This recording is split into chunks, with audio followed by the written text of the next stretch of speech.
Hello, I'm Pete Martin. Thanks for watching. If you're interested in other videos of mandolin, fiddle, improvisation, and many other musical subjects, click the subscribe banner below. And if you want to be notified when I post new videos, click the bell icon right next to it.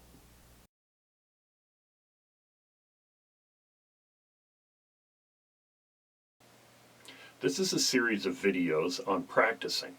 Watch them all, take out of it what works for you, and incorporate that into your practice routine. One of the things that you'll find in determining what and how to practice is setting goals, and those goals then basically will tell you how to accomplish them. They will tell you what to practice and how, if you let them, and they'll help you to reach those goals much quicker.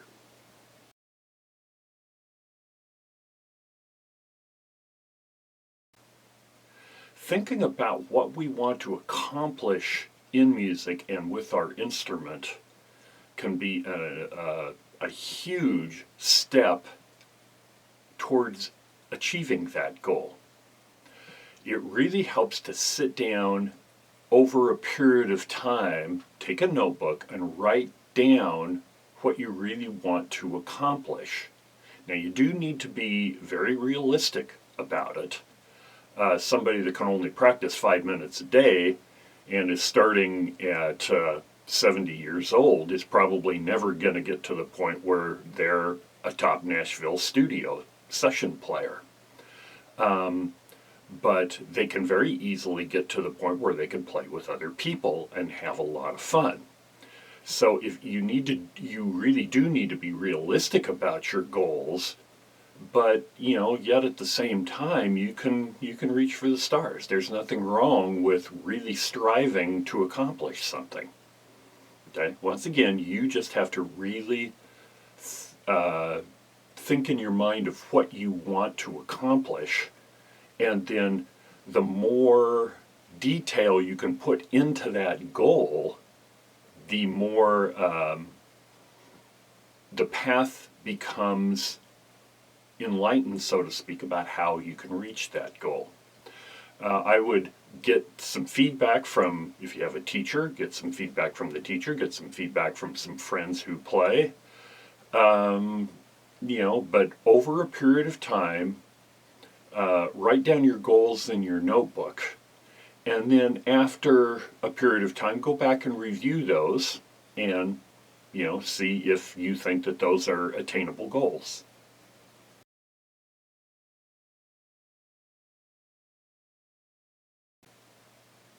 I think that goals should be broken down into 3 categories: long-term, medium-term, and short-term.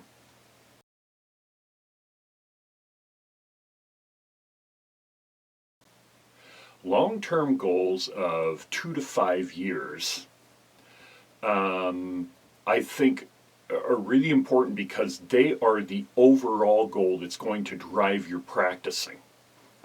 I want to accomplish this by this amount of time. If you have a long-term goal like that, it quite often tells you what your shorter-term goals need to be, and it's very much something that guides your practicing, because I want to accomplish this at this amount of time.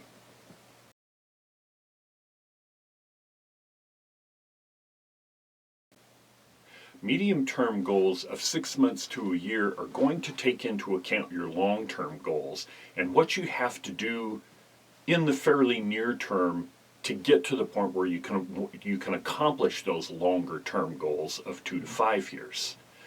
It may be that one of your long-term goals is to get to where you play well enough to go to your local bluegrass jam and play there. Okay, so one of your medium-term goals could be, okay, I want to learn, say, 5 really common bluegrass songs, singing songs, that I can play in this jam. All right, so that definitely is a very doable and achievable option, and it very much clearly sets out what you want to achieve. There's all kinds of little ways of breaking these down and achieving them now, because you clearly have, okay, I want to learn these 5 pieces. And of course, this is just one example. There's many different things you can do.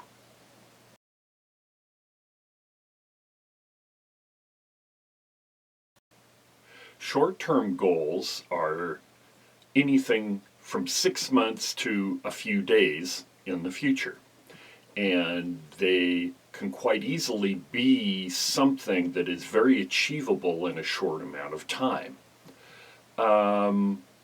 Let's say that one of your long-term goals is to sound like a famous player as much as you can. Player X, okay? So one of your short-term goals could be, okay, I've seen Player X, and let's say that they're a mandolin or guitar player, and they hold their pick a certain way that I hold my pick a very different way. Well, it could easily be that changing your pick grip allows you, and using the pick grip that that person does, it allows you to sound much more like them.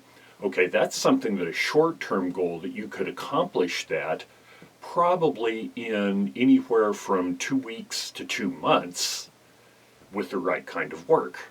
So that's something you could do. It could be that you're in a band and you need to learn a song for a gig 2 weeks from now. Okay, that could be a short-term goal.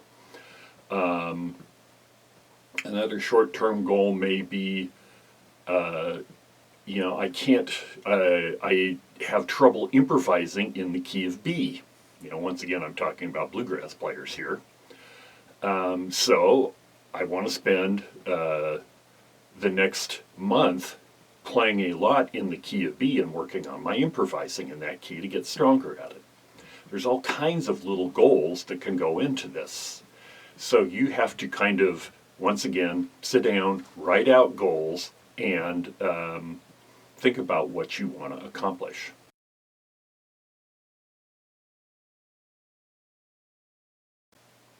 Once you have your goals, now you need to make sure that you follow through on them. So a very, very good thing to do is write down what you want to accomplish in today's practicing. Then, after you write that down, sit down and do that.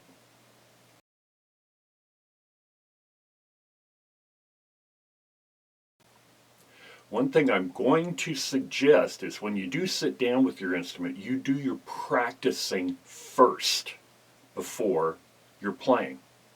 Quite often your practicing is something that can be done very slowly and very accurately, and actually it should be. In one of the next videos we'll cover this. But playing slowly, very accurately, but really with real purpose in mind about accomplishing something is extremely important, and the best time to do that is when you first sit down with your instrument. Because if you sit down and just start playing, you may never get to your practicing. And that's definitely one of the ways of hitting that plateau that you never get any better, is you don't practice much. So if you do your practicing first, even if you say, okay, I have 20 minutes to play today, I'm going to practice for 5 minutes. If you get that 5 minutes in, then you accomplish something. Then you can spend the next 15 minutes playing for fun. But that 5 minutes is what's going to make you better. So it's my suggestion you practice before you play.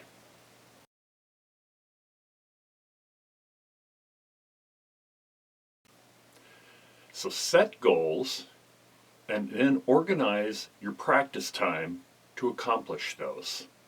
Once again, still make sure that you get in enough time playing for fun that it's still fun to do this. And always remember to enjoy the process and have fun. I'm Pete Martin. Thanks for watching.